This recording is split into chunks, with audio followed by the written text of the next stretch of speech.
வணக்கம், welcome to thiyonilapradeep kitchen. இன்னைக்கு நம்ம பார்க்க போற ரெசிபி நிறைய காய்கறிகள்லாம் சேர்த்த வெஜிடபிள் ஃப்ரைட் ரைஸ். ஃப்ரைட் ரைஸில் எப்பயுமே சாதம் வேகிற பதம் அப்படின்றது ரொம்ப முக்கியமானது. அதுக்காக இங்கே ஒரு பேனில் தண்ணி கொதிக்க வச்சுருக்கேன். அதில் 1 டீஸ்பூன் எண்ணெய், தேவையான அளவு உப்பு. சாதத்தில் உப்பு இறங்கணும். ஸோ எப்படி வடிக்க தான் போகிறோம், அதனால் கொஞ்சம் எக்ஸ்ட்ரா சேர்த்துக்கோங்க. அப்போ தான் சாதத்தில் உப்பு இறங்கும். அடுத்து நான் 3/4 கப் அளவு பாஸ்மதி அரிசியை கழுவி எடுத்து வச்சுருக்கேன். அதை சேர்த்துக்கலாம். இப்போ பாஸ்மதி அரிசியை வேக வைக்கலாம். பாஸ்மதி அரிசி வேகிறதுக்கு ரொம்ப நேரம்லாம் ஆகாது. ஒவ்வொரு அரிசியை பொறுத்தும் வேகிற டைம் மாறுபடும். எனக்கு ஒரு 8 நிமிஷம் ஆச்சு பாஸ்மதி அரிசி 3/4 பதம் வேகிறதுக்கு. பார்த்தீங்களா, இந்த மாதிரி உடச்சி பார்த்தீங்கன்னா அரிசி 2ஆக உடையணும். அந்த மாதிரி இருக்க கன்சிஸ்டன்சியில் ஆஃப் பண்ணிடுங்க. ரொம்ப மாவு மாதிரி ஆயிடுச்சு அப்படின்னா நம்ம ஃப்ரைட் ரைஸ் செய்கிறப்ப மிக்ஸ் பண்ணுவோம் இல்லையா, அப்போ அரிசி எல்லாமே உடஞ்சி போயிடும், இல்லைன்னா குழஞ்சு போன மாதிரி ஆயிரும். அதனால இந்த பதத்திலே நம்ம ஸ்டவ் ஆஃப் பண்ணிவிட்டு வடிகட்டிடலாம். அரிசியை இந்த மாதிரி நல்லா வடித்ததுக்கப்புறமா அதில் பச்சை தண்ணி விட்டு இன்னொருக்கா நல்லா வடிச்சுக்கோங்க. ஆல்ரெடி எண்ணெய் சேர்த்துருக்கோம், அதோட இந்த பச்சை தண்ணி ஊற்றி வடிகட்டுறனால அரிசி ஒன்றோட ஒன்று ஒட்டாமல் நல்லா உதிரியாக வரும் ஃப்ரைட் ரைஸ். அதுக்காக தான் இந்த மாதிரி செய்கிறது. இப்போ ஃப்ரைட் ரைஸ் பண்ணுறதுக்கு ஒரு இரும்பு கடாய் அப்படி இல்லைன்னா இரும்பு பேன் எடுத்துக்கோங்க. அப்போ தான் டேஸ்ட் ரொம்ப நல்லாயிருக்கும். அதில் 1 டேபிள் ஸ்பூன் எண்ணெய் சேர்த்துட்டு அதில் ஒரு 5 பல்லு பூண்டை இந்த மாதிரி நறுக்கி சேர்த்துக்கோங்க.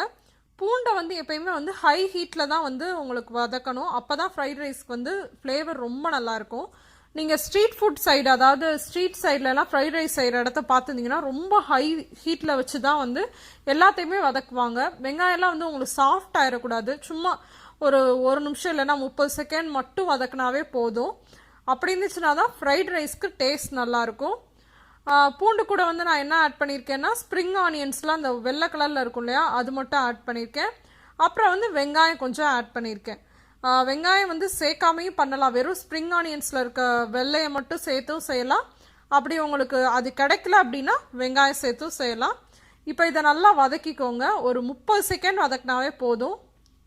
இந்த ஃப்ரைட் ரைஸில் நம்ம நிறைய வெஜிடபிள்ஸ்லாம் சேர்த்து ரொம்ப ஹெல்த்தியாக பண்ண போகிறோம். அதுக்காக 1 கேரட், அப்புறம் கொஞ்சமாக முட்டைக்கோஸ், அப்புறம் கேப்சிகம் மஞ்சள் கலரும் சிவப்பு கலரும் பாதி கேப்சிகம் எடுத்திருக்கேன். உங்கள்கிட்ட இல்லைன்னா ஒரே கலர் கூட சேர்த்துக்கலாம். அடுத்து ஃப்ரெஞ்ச் பீன்ஸ் ஒரு 4. இது எல்லாத்தையுமே பொடியாக நறுக்கி இப்போ பேனில் சேர்த்துடலாம். இப்போ இந்த காய் எல்லாத்தையுமே மீடியம் ஹை ஹீட்டில் வச்சுட்டு நல்லா வதக்கிக்க போகிறோம். மூடி வச்சு வதக்கக்கூடாது. ஏன்னா மூடி வச்சு வதக்குனீங்கன்னா காய் எல்லாமே சாஃப்ட் ஆயிரும். அதே மாதிரி உப்பும் சேர்த்துக்கக்கூடாது. உப்பு சேர்த்திங்கன்னா காயிலேருந்து தண்ணி விட்டுரும், அப்பயும் நல்லா இருக்காது. அதனால உப்பு சேர்க்காம மூடியும் வைக்காம அதை திறந்து வச்சே நல்லா வதக்கிக்கலாம். காய் இந்த அளவுக்கு வதங்கினதுக்கு அப்புறமா அதில் நம்ம சாஸ் எல்லாம் சேர்த்துக்கலாம். ஒரு டேபிள் ஸ்பூன் அளவு சோய் சாஸ், அப்புறம் 1 டீஸ்பூன் அளவு சில்லி சாஸ், 2 டீஸ்பூன் அளவு டொமேட்டோ கெச்சப். கெச்சப்பும் சில்லி சாஸும் ஆப்ஷனல் தான், ஆனால் சோய் சாஸ் கண்டிப்பாக சேர்த்துக்கோங்க. எனக்கு கொஞ்சம் காரமாக இருந்தால் பிடிக்கும் அப்படின்றனால நான் சில்லி சாஸ் சேர்த்துருக்கேன். சாஸ்லாம் நல்லா கலந்ததுக்கப்புறமா நம்ம வேக வச்சுருக்க பாஸ்மதி ரைஸ் அதில் சேர்த்துடலாம். சேர்த்துட்டு இதில் காரத்துக்கு உங்களுக்கு தேவைப்படுற அளவு மிளகுத்தூள் சேர்த்துக்கோங்க. சேர்த்துட்டு அரிசியெல்லாம் உடையாமல் மெதுவாக கிளறி விடுங்க.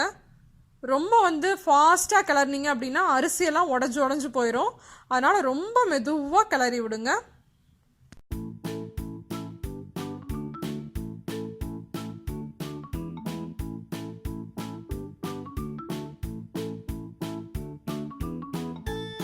கடைசியாக இதில் நிறைய ஸ்ப்ரிங் ஆனியன் சேர்த்துக்கோங்க. அதோட வாசனை ஃப்ரைட் ரைஸ்க்கு ரொம்ப சூப்பராக இருக்கும்.